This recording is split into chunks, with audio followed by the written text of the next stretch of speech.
Hello, everybody, and welcome to this week's episode of Just My Opinion. I'm your host, Jeremiah Sirles, powered by Hail Varsity, the pulse of Husker Nation, the voice of Husker Nation. Welcome to this week's episode.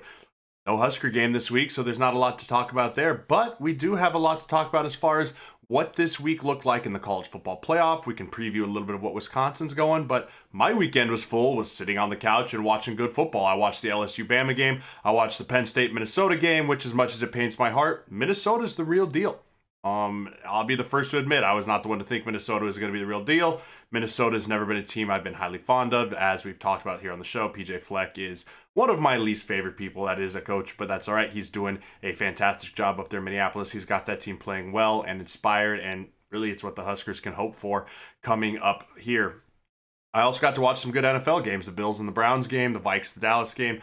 There's some good football being played all around, and it's just hard when your team's not really in it. I mean, that's the hard thing right now is the Huskers just aren't necessarily in it. The Huskers aren't fun, which is probably a lot of the reason why the state's just kind of numb to it all.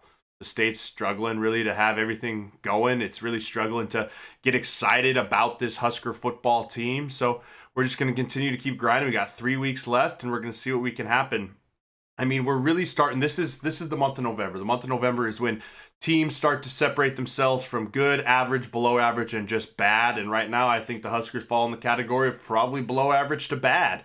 And that's just really upsetting, and it's really just not that fun to deal with when you're talking about a Husker football team that has so much potential and had so much hype that they've fallen short. One of the things in the hype talking about potential is the quarterback play for Nebraska and the quarterback play for Joe Burrow. I need to get this out there right off the get. I need to talk about this as we talk.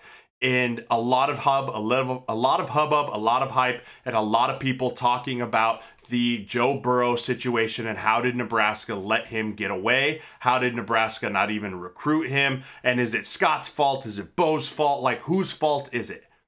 I dived a little deeper into that because I had that question too. I'm the first one. I heard that special with Joe Burrow and he learned how to ride his bike at Memorial Stadium. He learned how to do all of these things. But at the end of the day, you kind of look at him and you're like, well, how did he get out? So we take a look at that. So in spring of 2018, Joe Burrow said, I'm leaving Ohio State and I'm opening the transfer portal. And at that point, Dennis Dodd of CBS, he released a tweet. And on that tweet, he said that him and Scott Frost had talked about Joe Burrow. And he said, quote, you think he's better than what we got. Mind you, this is spring of 2018. I mean, we're going into spring ball. Adrian Martinez is the potential. He's young. He's a freshman. He's got the world at his fingertips. And Joe Burrow is a guy who's been at Ohio State. He sat behind JT Barrett. He knew that he was going to probably lose the quarterback competition to Dwayne Haskins. I mean, he's really only seen cleanup time. So that's a fair quote by Scott. Is it hindsight 2020? Should we have asked, yeah, we want Joe Burrow? Sure, absolutely. Why not? But if you really look at it and people are pointing fingers of, oh, Scott missed on him. Oh, whoever missed on him. I don't want to hear that, because at that point in time, Scott has seen Adrian day to day, knew what the potential he has, and he had an incredible freshman year. And if you really want to point the finger at someone, and if you have to point the finger at someone, if you're just joining, I'm talking about Joe Burrow here. If you want to point the finger at who missed, quote unquote, on Joe Burrow, let's take a look at it. So coming out of high school, Joe Burrow was the class of 2015. So going to Rivals.com, looking back on it, Joe Burrow had 17 total offers to go play at college football level out of Ohio. If you look at those offers, and I want you to listen to me here, 9 of those offers came from Power 5 conferences schools. And I'm going to read you the list of these schools, and you tell me what you think. Ohio State, Boston College, Iowa State, Kentucky, Maryland, NC State, Vanderbilt, Virginia Tech, and West Virginia. All the other schools were smaller schools. You had ECU, you had Western Michigan, but I'm talking about top 5 power schools. Really, Ohio State's the only group in there that has, a winning culture and a winning potential, and that's why he chose Ohio State. So yes, should Nebraska have offered him? Probably. Nebraska didn't even have a quarterback in the class of 2015, if you look back on it. But also, that was Riley's really first recruiting class. So yes, it was Bo's recruits. Bo probably should have been sought after him. But in reality, Riley comes to town. Riley wants to bring his pro-style system to town. And Joe Burrow, in his mind, probably was not a pro-style quarterback. I mean, in reality, that's probably what it came down to was Joe Burrow is a dual threat quarterback who went to Ohio State because that was the best option presented to him. Nebraska didn't offer him, and that's just kind of how it goes. So I don't want to hear, oh, Scott should have went and got him, or Pelini should have went and got him, because if we missed on him, guess what? The rest of the state missed. The rest of the country missed on him too. Is he probably going to win the Heisman this year? Yeah. Did he walk into Tuscaloosa and beat Big Bad Bama with the Dictator? Yes. That doesn't mean that we should come down and give Scott crap or give any other coach crap, because you could go across every team in the United States and give them equal crap. We are looking and we are trying to point a blame on what went wrong in the 2019 Huskers season. And this is a really easy one to point and be like, well, we should have got Joe Burrow.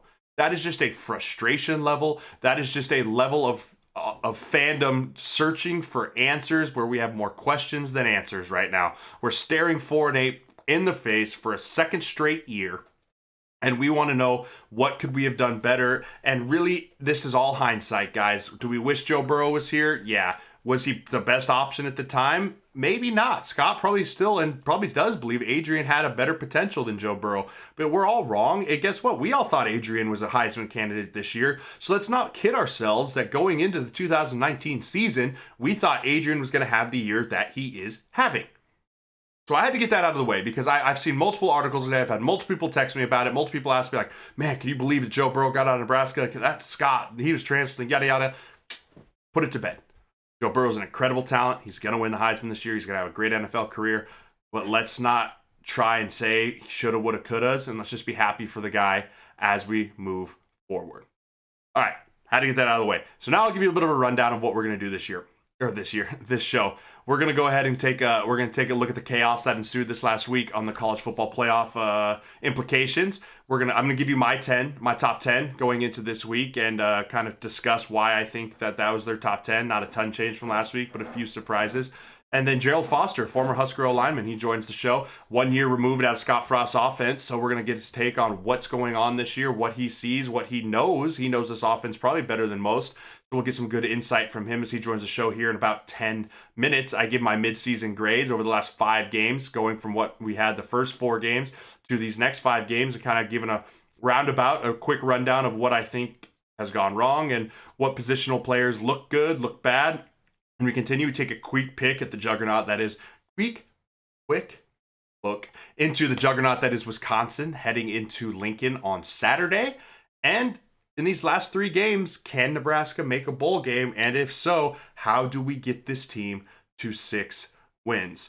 Again, if you're just joining the show, this is a live interactive show. Please ask questions. Please, I want to hear your guys' thoughts. I want to hear what you think about this year's season. I want to hear what you think about the Joe Burrow situation and all forth. So, plowing ahead here, let's go ahead and take a look at the top 10 for the college football realm of the world. Last week, here was the top 10 going into the last Saturday. You had number 1, Ohio State gets a huge win over Maryland, 73-14. You have LSU at number 2, who walks into Tuscaloosa in front of 100,000 and hangs 46 points on Nick Saban's defense.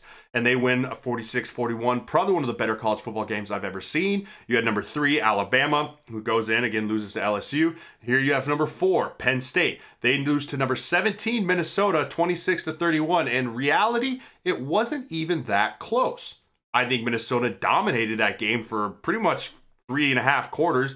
Penn State made a run late, but in the end of the game, Minnesota looked extremely well, so credit Minnesota. You had number 5, Clemson, who felt snubbed. They felt like, why are they left out? Why shouldn't they even be allowed into the top 4 with being undefeated? And they went and walloped NC State 55-10. You have Georgia, who's still looking to be that one-loss team to still get into the playoff. They're playing at a high level. They dropped that one to South Carolina, which is probably really going to hurt them in the end. But they're 27-0 over a Missouri team, which has struggled to win any game since joining the SEC, in my opinion.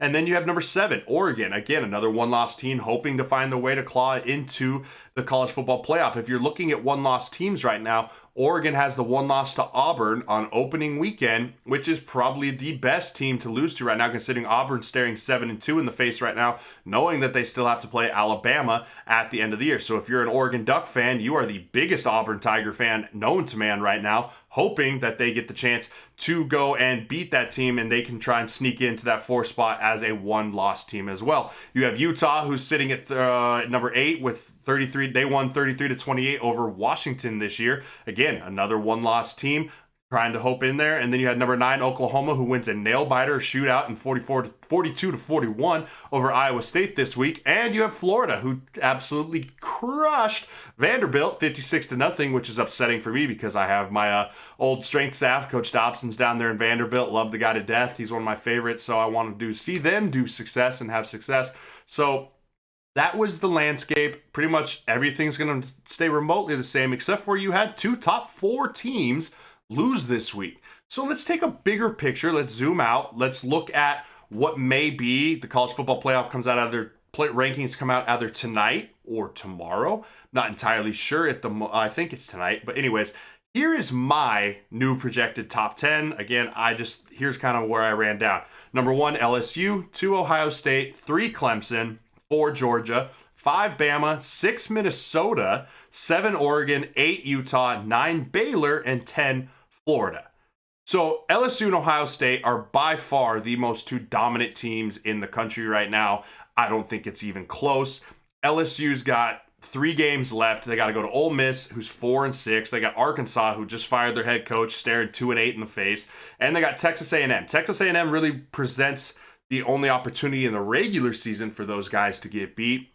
But moving forward, I think that we're really going to be looking at an LSU-Georgia SEC title game for a win and in play into the college football playoff. Bama needs some serious help. They're no longer going to go to the title game. And as long as LSU does what they're supposed to do and LSU handles business, Joe Burrow and little number 22, Maurice Jones-Drew, keep doing what they're supposed to do, and they win out, they're going to be facing a Georgia team in the SEC championship game, and Alabama's going to be sitting at home wondering what's going to happen. I think, here's my personal opinion, the only way Alabama still gets into the college football playoff is if LSU beats Georgia in the SEC championship. Alabama probably has the best chance to still sneak in as the one-loss team. However, LSU goes there and absolutely obliterates Georgia, or if Georgia goes in there and beats LSU, if Georgia somehow managed a way to beat LSU, I think we might have 2 one-loss teams in the college football playoff in Georgia and LSU. So Georgia, go ahead and gets my nod at 4 this week because they're going to be the next ones to get a shot at LSU. I think they're going to be the next ones to really get a legit shot of beating LSU and giving them the best run for their money. When they get that shot, it's going to be a win and in, and Alabama's going to be a huge just kind of question mark sitting there. But they should get the nod over Bama right now because Bama got blown out at home against LSU. I don't think they should have the opportunity to sneak back in the playoff, all things still staying even. Clemson, they have no reason to be out of the playoff. They're a no-loss team. Yes, everyone's going to say strength of schedule. They haven't blown guys out like they have in the past, and they haven't done all of that. However, I still think that they have a really good shot of just going undefeated, handling their business. I mean, they end with Wake Forest, who's 7-2. They got a bye week, I think, this week. They got Wake Forest, who's 7-2, solid football team. Maybe their last test of the year before they get to the playoff. And then they finish with South Carolina, who's 4-6. Now, let's remember, the South Carolina team beat Georgia in between the hedges. So this may be a game that has some implications as far as playoff potential. But I think Clemson goes in, Trevor Lawrence and the gang continues to rise, continues to play extremely well. And I think that they'll stay at number 3 as we move forward into the college football playoff. Again, we talked about it. Oregon needs some help. Oregon, they finished the year against Arizona 4-5, Arizona State 5-4, and Oregon State, again, 4-6. So they really don't have anyone staring them in the face. That would be a statement win and really a resume booster as to why they should be in the college football playoff. So I don't think it's a chance that Oregon can get in. That being said, Utah, who's going to be probably facing Oregon in the Pac-12 title game, those 2 teams just don't seem to have enough firepower. Oregon and Utah just don't seem to have enough power or resume builders, and they both have that one loss. I think the Pac-12's left on the outside looking into the college football playoff this year, just based off of their only hope really was Oregon going undefeated, and that's just kind of how it works. So next I have Baylor in there. Baylor is undefeated. they just keep winning. So I have Baylor replacing Oklahoma this week. Oklahoma goes and loses a shootout to Iowa State, who's not ranked. Baylor goes and beats TCU. Yes, granted, it was a walk-off field goal, but it was a good game. And until Baylor has a reason to be out of the top 10, I'm going to keep them in the top 10. I mean, they got to play Oklahoma next week. They got to play Texas next week. So we're going to find out real quick here if Baylor's a contender or pretender in the next 2 weeks. And, I mean, this, again, I think that Baylor and Oklahoma will probably flip or stay the same based off of what happens this week in that big game. And then you got Florida. Florida overall is a very solid football team. I mean, they kicked the crap out of Vandy. Their defense is incredible. Some of the only losses they've had this year have been to teams like Florida, or been to Georgia and LSU, I believe. So, I mean, they're playing a hard schedule, and to be 7-2 where they're at is really, really good for them. I also believe that they're going to be finishing out the year, they're going to finish out the year against Mizzou and against Florida State. And I mean, they should continue to just roll. I mean, they're going to finish the year 10-2 and probably go play in the Peach Bowl or maybe the Orange Bowl, or they're going to be in a top tier bowl. I think they'll probably be the team that will be playing for the SEC. I mean, Bama will probably get the number one nod if they're not in the playoff, and then Florida will be the number 2 team that will be in the SEC to represent the SEC when it comes to bowl season. So, I mean, at the end of the year, there's 3 games left, and this is going to change like crazy. But I think that if playoffs started tomorrow, that would be my top 4. You're looking at LSU, Ohio State, Clemson, Georgia, and LSU, Georgia. First game, Ohio State, Clemson. But at the end of the day, I think we're going to see Ohio State versus Clemson in the national championship. And it's going to be an incredible game because those 2 teams, top to bottom, are incredible. Chase Young, I hope he gets back. I don't think he should get suspended. I think it's a dumb rule. I get it. It's the rule, but he paid the money back. But again, rules are rules. But this is going to be an interesting way to see how they handle this, because this is what they're talking about players being able to get paid for their likeness so they can fly their families or their girlfriends out to games like the Rose Bowl, which are incredibly big moments in these players' lives. I've played in bowl games. I've played in big games. You want your family to be there. I was fortunate enough to have my family be at majority of the games, but if they couldn't be there, I would love to have found ways to get them there. So the fact that he did that and that he met this person, whoever this benefactor was, before he went to Ohio State, and then all of a sudden now he was struggling because he got the money, but he paid it back. So I hope he's back. It's probably looking at a 2-game suspension would be my guess. Probably back to play Michigan and then the Big 10 title game, and then hopefully into the playoff game. So again, lots to go on. The LSU has to take care of business. They can't squander one.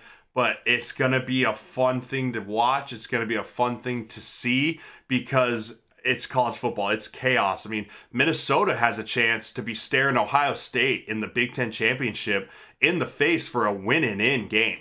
You cannot deny that if Minnesota beats Wisconsin and Iowa, both ranked football teams, both incredibly talented and good football teams, and they're undefeated walking in as Big Ten West champions facing Ohio State, the winner of that game will be ranked 1 through 3.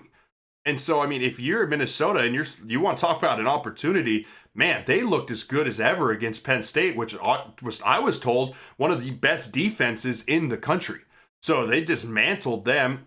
They played extremely well. I'm still never going to be on Row the Boat, but they've done themselves a nice opportunity, and they have the chance to go in and do something special. So Jerald Foster is going to be joining the show here in about 10 minutes. Again, if you think that my top 10's off, you think that you got a better top 10 or you got a reason, I'd love to hear from you about it. And it's just going to be really interesting and fun because I think Oklahoma is out. I don't care. I mean, everyone will say a one-loss team might make the playoff. But again, looking at this group, looking at these one-loss teams, I think the only opportunity to have a one-loss team is the fact that Georgia beats LSU in the title game, and the fact that Alabama, with that one loss to LSU, they need to hope LSU wins out so they can have the argument of we lost to the number 1 team in the country, we lost to them in a shootout, and we deserve to be in that number 4 slot to get that rematch against them. So that's what you're going to hear all week long. You're going to hear, man, okay, we want to make sure that that's who we're getting. And again, I'm really excited to see how we do this here. So joining me now, we have Jerald Foster, who's going to join us, Husker football alum, pride of Southeast football. And he was on that last year's team that started 0-6, finished really strong 4-2. Jerald, how you doing, buddy? I'm doing good, brother. Hey, Doing good. Happy to be able to, talk with you and hopefully, share my opinion, I guess. absolutely. It's just my opinion, so you know your opinions are all welcome here. Guys, again, if you're watching the show, Jerald Foster joins me. Please send some questions in that you want me to ask him. I got plenty of questions for myself. First of which, Jerald, give everyone a little update on kind of what it's been like for you. I know you went undrafted to the Redskins, went through high camp. Are you still working out? You doing XFL? What are you thinking here? Yeah, so right now I'm still working out. Got put in the supplemental draft for the XFL, so if I get picked up, I'm gonna keep going and uh, just see, how much fun I can have in the XFL. If not, then I guess it's time to grow up sometime. So I'm not too afraid to jump into construction. Yeah, I would say you graduated with a great degree from the prestigious University of Nebraska. So, Yeah. I mean, I guess before we really get started on the Huskers, I want to talk a little bit about you've made the jump from college to NFL. I tell people about the difference, but I want you to tell everyone in here how big of a jump that really was and how important it is for people talk about development from a young player in college, but how important that development from just the jump of high level college to even the preseason of an NFL. Well, I'll definitely say that it's not only the physical aspect of it, how much faster guys are able to move. You can see that there are just so many natural born Mm, athletes out on the field, but the dedication and the detailing of your work, I think that's something that I definitely learned. Something that uh, I found new respect in, from the older guys like a Brandon Sheriff when I was able to watch him, just how he not only was working on his sets, just he'd go back, look at the way that he gets into his stance, and that's something that kids in high school they're trying to figure out. And for a guy like him to still be working on that, it just shows you can always be better. And I felt like I took that to heart. Felt good about what I did, and happy that I got the chance to be with the Redskins. absolutely, Gerald. I want you said two things there about detail oriented work. We're having that issue with Nebraska. Nebraska, you hear it every week. We're not detailed enough. It's the little things. How much of those little things did Scott talk about week in and week out? You were in the program. You were part of the initial culture shift. Talk a little bit about what that culture shift was like coming from you were recruited by Pelini, I'm assuming. You Yep. played under Riley, and then you were Scott Frost's first program builder as a team captain. What was that initial shock and awe feeling when Scott took over the program last year? Well, one thing, the biggest positive about Coach Frost coming in, it was a chance for not only the players and the coaches to be on the same page, but having the fans, back us and everybody be going the same way. That was great. I still feel like, um, we got some growing to do, obviously, with the Mm-hmm. way the season's going. But it's a great group of people, great staff. They understand that you can be 97% right, but that 3% is going to catch up to you. And I think that that's really what's kind of getting us this year. It definitely got us last year. We kept having chances to get wins at the start of the year, and we would do something from offense, not being able to stay on the field, Mm-hmm. to defense getting some kind of PI when we needed to get off on a third and long. So I feel like we're still figuring it out. We got a good group of people, got a good group of players, and just like I said, staff. So I don't want to say that we need to just keep waiting, but I definitely believe that I it's think that's the coming. truth, though. I think waiting and letting kids develop is what we have to do because you might be able to touch on this a little bit more. I still am curious when Scott says we have some guys that aren't bought in. Did you feel that sense a little bit last year? And I'm not asking you to name names. I'm not asking you to pick on anyone, but did you get that sense by the end of last year that there was still a group of guys a little resistant and hesitant to the change that Scott's trying to bring to this program?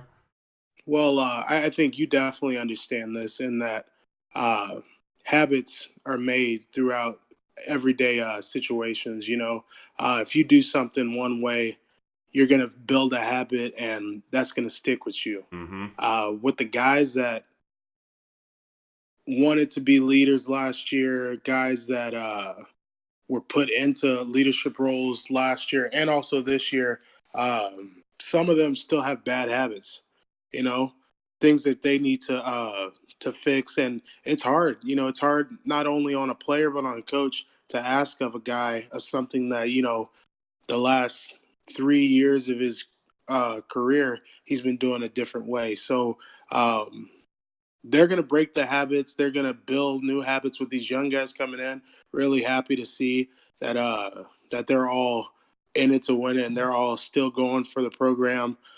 So as long as they just stick together, I think that they're going to be able to do something really really exciting these last couple of games. Speaking of young guys, I mean, a young guy that I think has flashed and had his fair share of struggles this year on the offensive line, and we have someone here in the show that asks about him, is Cam Jurgens. You were there with him last year.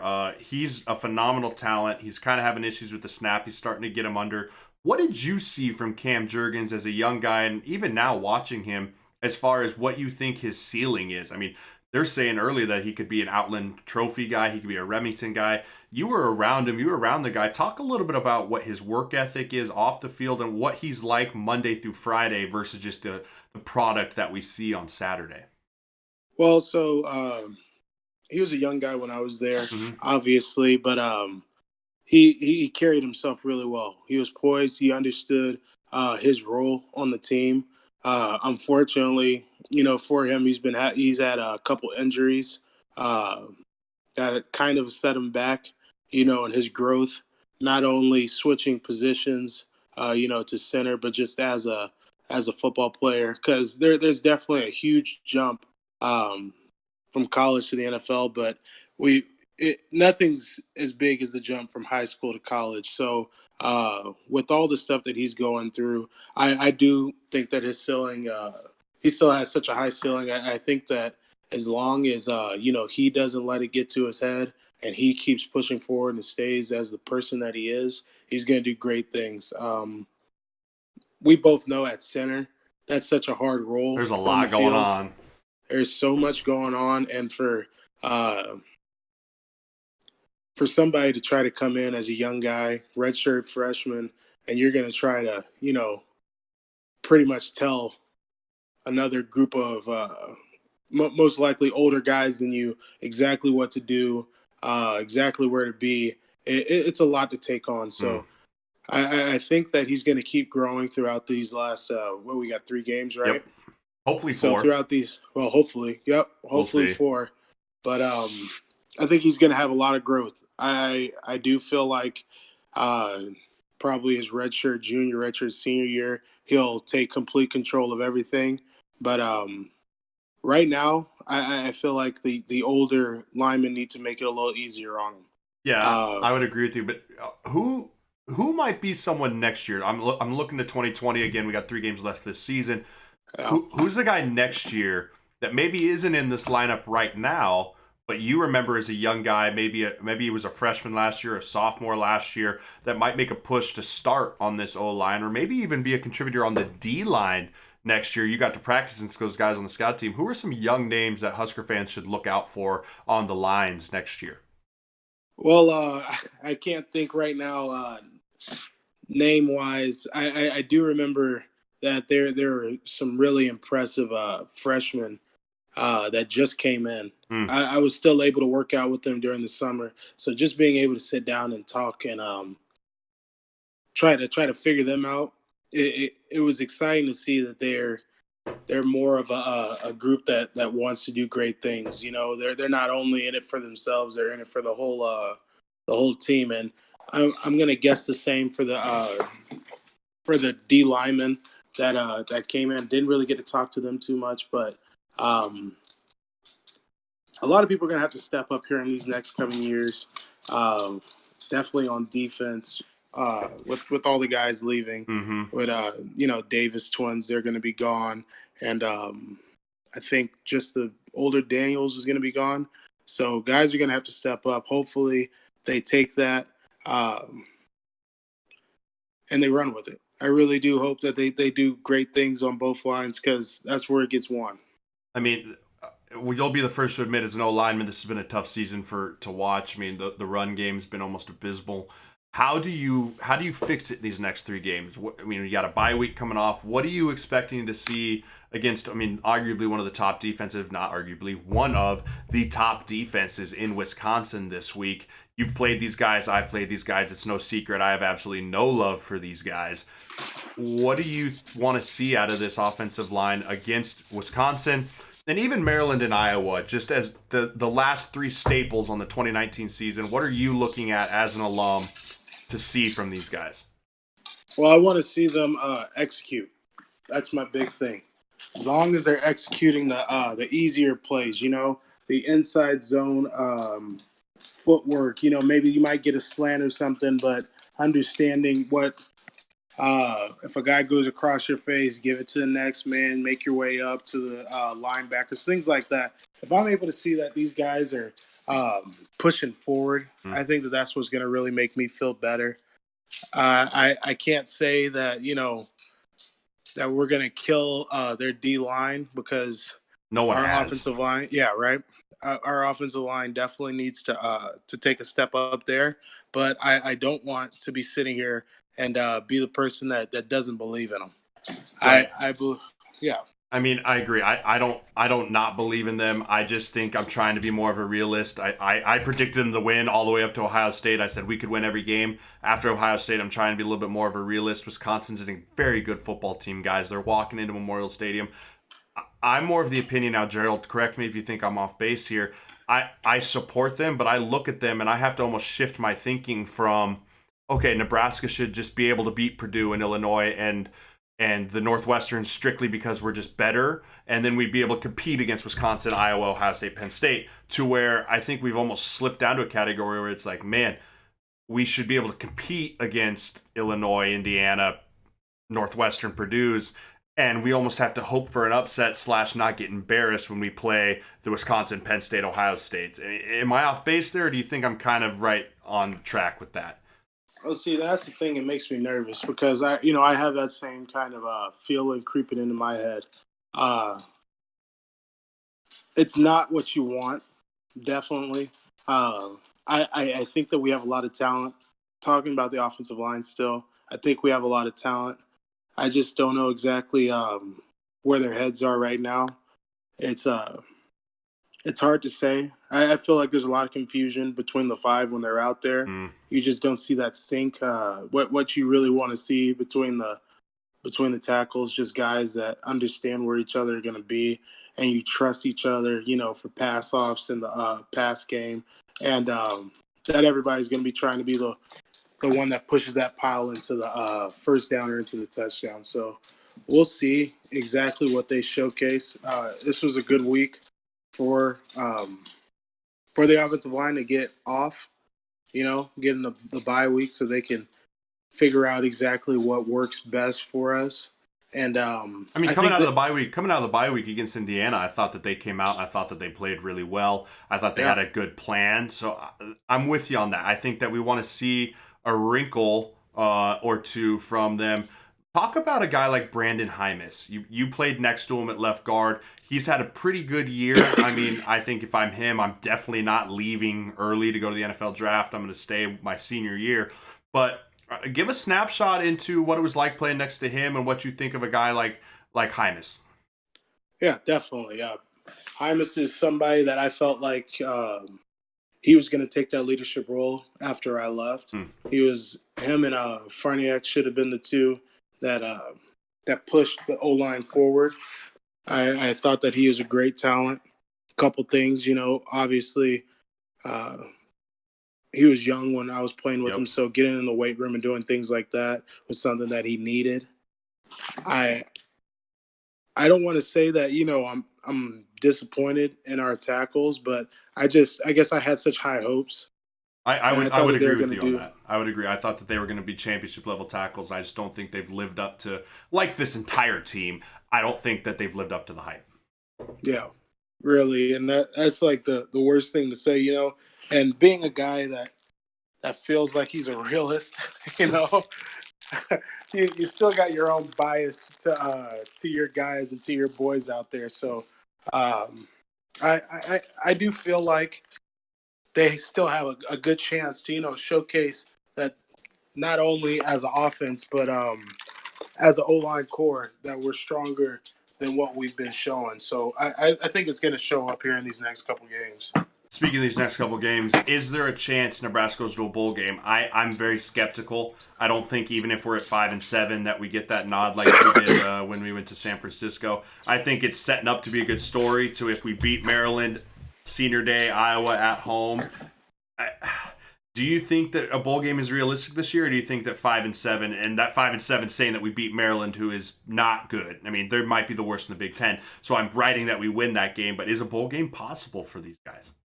I think a bowl game is definitely possible. Okay. The reason why I say that is, like you said, Maryland's not a team that they're just bad. It's just it's just not. They're just a bad football team. They're just not figuring it out. So as long as we're able to get through that game, and I'm not talking about we win by a field goal at the end. I'm talking us being able to be up 14 and kind of showing our hand, being like, hey, we're playing some good football. Have confidence going into that Iowa game. It's a rivalry game. It's at our house. A lot rides on it. For the players in that case, there'll be we'd be 5-6. 5-6 at that point. Yeah, so we'd be 5-6. They know that if they get that win, they'll be able to go to a bowl.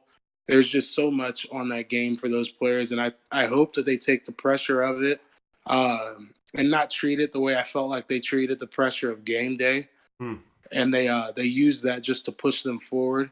If they're able to do that, I think it's going to be a whole lot of fun. Iowa, I hate talking about them. They're the worst, dude. I got a bunch of Iowa friends I played with in the league, and I just get roasted by them week in and week out. I just get nothing but every time we lose, they all just tweet me #GoBigRed. And so one of my buddies, Drake, who he played there, I met him at a bachelor party. I just hit him with the nice Go Hawks last week after they dropped the one to Wisconsin. And he was like, "You better watch your tongue." And I was like, "I know. As much as I want to just talk crap and say, man, we're gonna beat you, it's just hard to say." But I think you're right. I think Senior Day at home, it's leading up to a good story. It's leading up and talk as we're winding down here. You said that you didn't think they handled the pressure of game day right. How do you think this team's handled the roller coaster that's been this season? I think they've actually handled it from a professional standpoint fairly well. Granted, I'm not in that locker room. You probably talk to a few more guys than I do. But do you think they've done a nice job in handling the ups and downs and the criticism, or do you think it's just almost gotten too much? The weight of what was meant to be this year was almost too much for them to handle. Well, that's the thing. There's so much weight on the seasons that happen at Nebraska. From them saying, I don't know how many wins people were projecting for us to have our first year with Coach Frost. And then after that, they're like, well, it's now year 2. I believe that they'll be able to get 10 wins. Win the West. Should be he should be the Heisman going into the November. Just a whole lot of stuff to be on your back. I feel like they handled that well. They stuck together for the most part.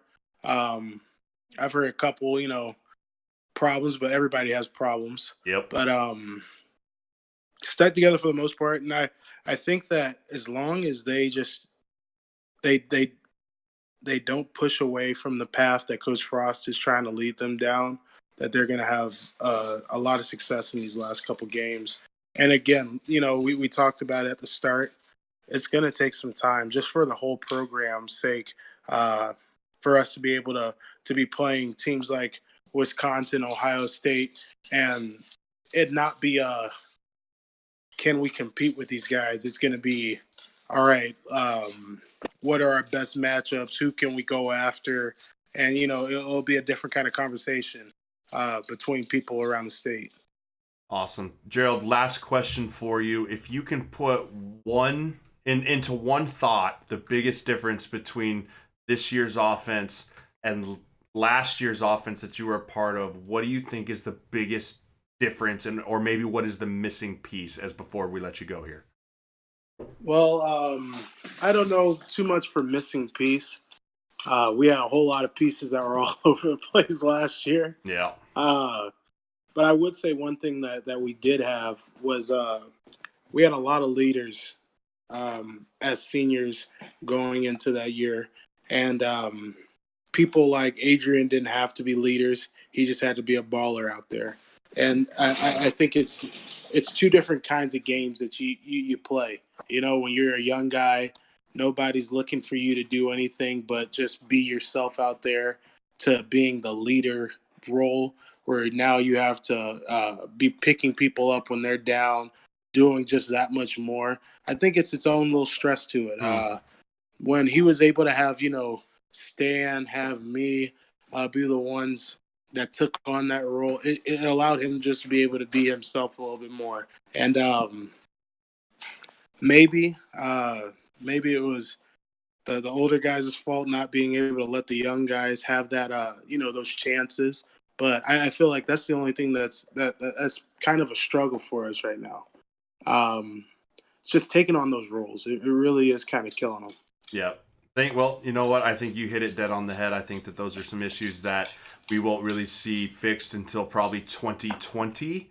And we're just going to have to hope for them. Jerald, I appreciate you coming on. I thank you for your time, buddy, and we will be following you, and I will try and catch up with you on some Fortnite soon. Beautiful. Love Awesome. you, brother. Thank you, buddy. Appreciate you. Yep. Talk to you later. Good stuff there from Jerald Foster, former Husker O lineman, pride of Southeast. So, again, I think that he hit it on the head. He has a lot of insight into what this locker room, being 1 year removed, he knows a lot of guys. I'm sure he still talks to a lot of those guys. Some really good stuff on him. Let's dive into the midseason grades. We did a bunch of grades after the first 4 games of the year, after Illinois, and there was a lot more hope and a lot more promise at that point in the year than there is right now. So let's just start with the defense. The defense is first. So we'll start with the D-line. The first grade I gave them over the first part of the year, I gave them an A.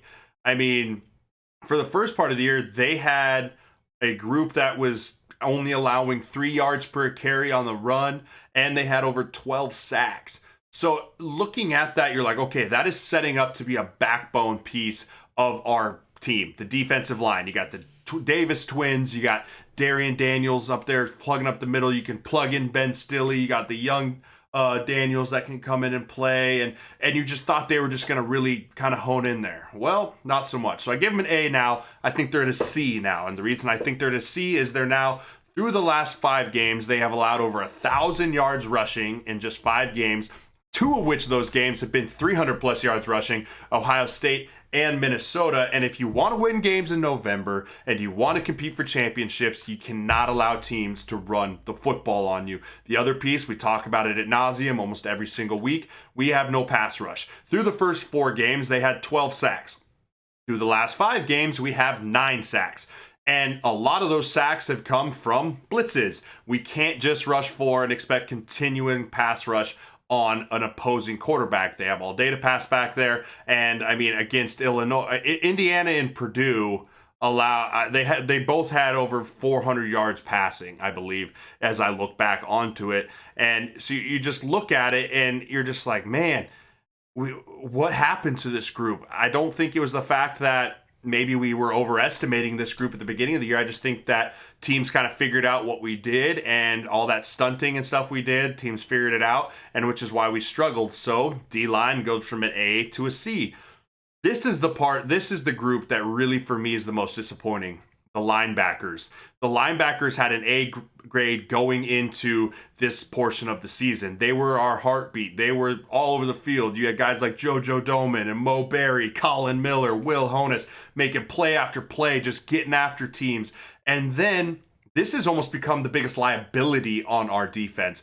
And not as much in the run game, but majority of it being that teams figured out our linebackers really, really struggle in pass coverage. And when you have a glaring weakness like that, you exploit it. When you know that a guy like Mo Berry is going to really struggle against a wide receiver in space or a slot receiver in space or a running back coming out of the backfield, you're really going to exploit that. So I dropped them down to a D. I mean, they're really missing run fits. They've missed run fits since, Northern Illinois showed them how to run split zone, and they ran split zone on us and had some serious success with it. You go to Minnesota, Minnesota ran split zone. You look at Ohio State ran split zone. And so it's little things that we have failed to adapt to, and a lot of that comes from the run fit, a lot of that comes from the alignment, and a lot of that comes from just the overall play of your linebackers. In order to stop the run, yes, the D-line has to eat up those double teams, but the linebackers have to be able to fit it right, and they have to make tackles. We have a lot of missed tackles from that position.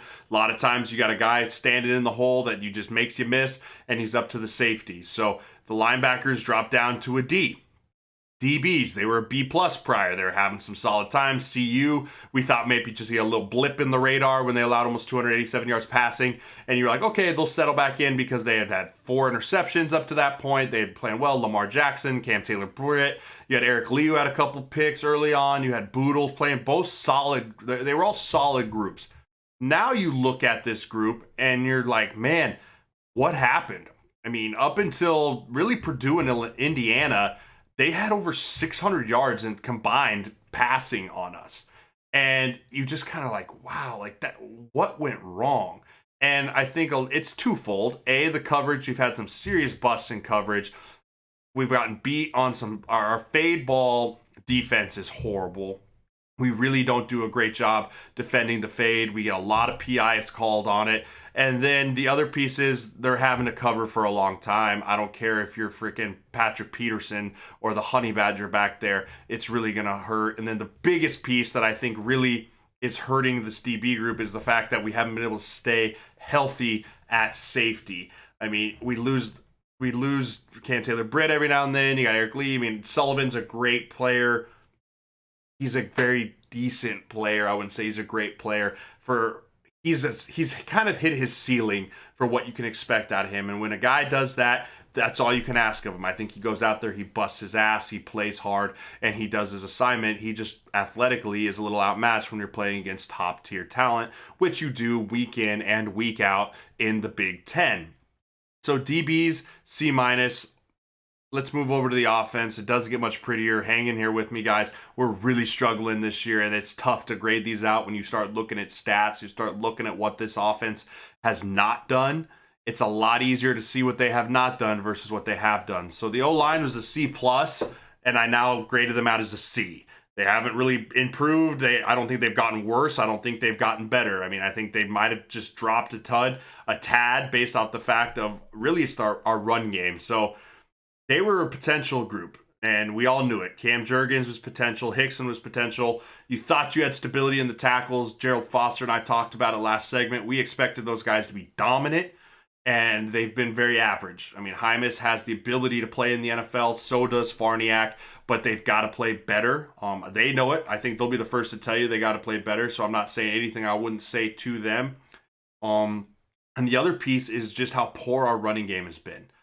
Through the last 5 games, so like I said, our defense has allowed over 1,000 yards, which is bad, but our offense has only mustered up 816 yards rushing over the last 5 games. We're averaging 3.47 yards per carry, and that's not good. I mean, you want 4 yards to be an efficient run. If you have 4 yards per run, that's efficient. So we are averaging through 5 games being non-efficient in the run game. And we have too many negative plays, too many yards lost, too many unblocked guys, too many missed assignments. I mean, the list just goes down as to what's wrong with that. But at the end of the day, it lines up. The O-line, you got to be mano-a-mano, match up, kick the guy's ass in front of you over and over again in order to be successful in running the football, which is what teams like Wisconsin, Iowa, and Minnesota are really leaning heavily on in the month of November, because like we said at the beginning of the show, running the ball in November is what beats teams and wins you championships. So the O-line, they're giving up 21 sacks this season, which is a lot. It's not the worst in the country, but it's close. And the big reason why a lot of our QBs are beat up because they're getting hit and we're forcing them to have to run out of the pocket.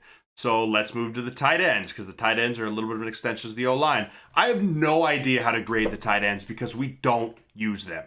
Jack Stoll's had a decent year, but again, I don't think we use him enough. I think Vedral hit him a little bit more than Adrian did, but we need him to be a big body threat for us. We need him to make sure that he's going to be that mismatched tight end. And then Austin Allen is a guy that has all the potential in the world. So they were a B last time, but I have them as a D this time because they're kind of non-existent unless they're missing blocks.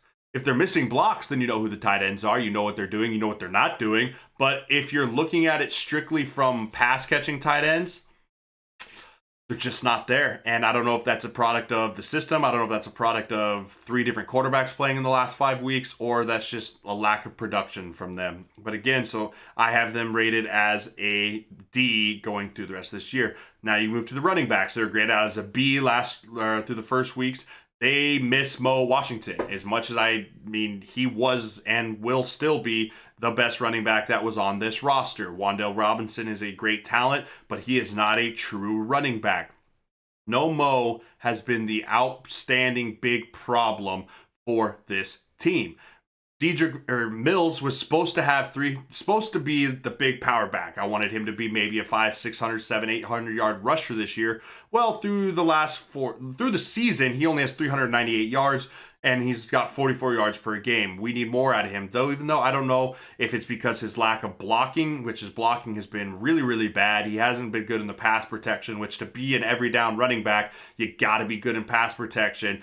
He struggled in that area. It's an area of his game he really needs to improve on in this offseason. But we need more from him in the running back. I mean, Wan'Dale's been outstanding. He's really been the hot hand. I understand why we hand it to him. He has 326 yards rushing in 85 attempts this year, but he's only really played the position of running back for like 3 or 4-ish weeks now, once Mo was actually dismissed from the team. So they're a C. I mean, they're just not a solid. They're a very average to below average group, and I just wanted more out of them. And again, it's a twofold thing between running back and O-line and really tight end to get the run game going, and we just haven't seen it this year from that position. The kid out of Oklahoma, the guy just broke the Oklahoma rushing record. He's a recruit coming in, 4-star running back. I really hope that he can develop into a big hammer back that we can have for the future of this team. Move to wide receiver. They were C- last time. They're C- this time. They haven't done anything different. But I thought they were really bad in the first part of the year, and I don't think that they've been any better through these 5 games. I mean, J.D. Spielman is the best receiver on our team, and he's a slot receiver. JD has 689 yards. He's averaging 76 yards a game, which is about what you would expect from a guy who's in the slot. He's got 1 touchdown on the year. You'd expect to have some more. But the problem is you go J.D. Spielman, Wan'Dale Robinson, who has 453 yards, averaging 50 yards a game, and then you drop all the way down. Connor Vinoa has 173 yards on the season. Williams has 85 yards on the season. Warner has 56 yards on the season.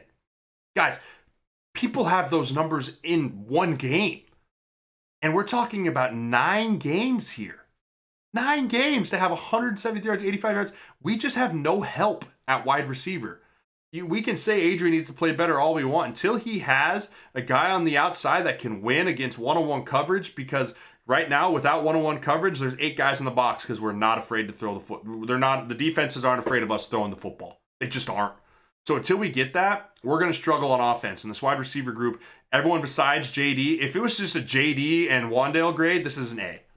No doubt. But the wide receiver group as a whole, C-, if not lower. I think C- is only because how good and reliable JD and Wan'Dale have been. Without them, this is an F-, as low as you could possibly go. You take those 2 guys out of the equation. You go to quarterback, they were a B.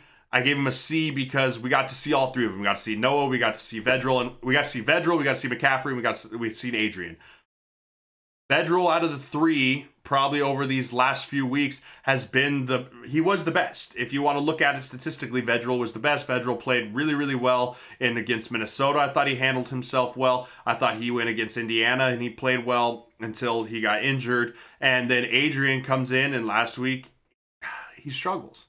And I was really hoping that when Adrian got hurt, that he was going to be able to kind of reset himself and have the type of end of year like he did last year. There's still that opportunity for him, but I just want to see it from him, and I don't know why it is. Jerald might have nailed it. He might be trying to do too much. He might not just be comfortable. And so these next 3 games need to settle him in for 2020, because I think there will be a legitimate quarterback competition between McCaffrey and Adrian next year if Adrian doesn't finish this year well. If Adrian comes out, finishes this year well like he did last year, yeah, it's Adrian's job to lose, and there won't be a true competition. And Adrian's out in front, and then Luke will be chasing him.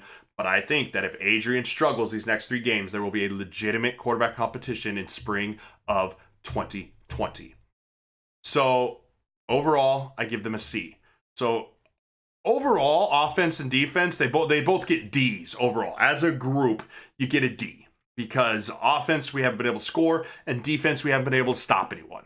And when you put that all together, you're a D. You're a below average football team. You're 4-8. And we're staring 4-8 in the face. Don't let anyone fool you. We are staring 4-8 in the face if we don't come out and show up against all 3 of these teams.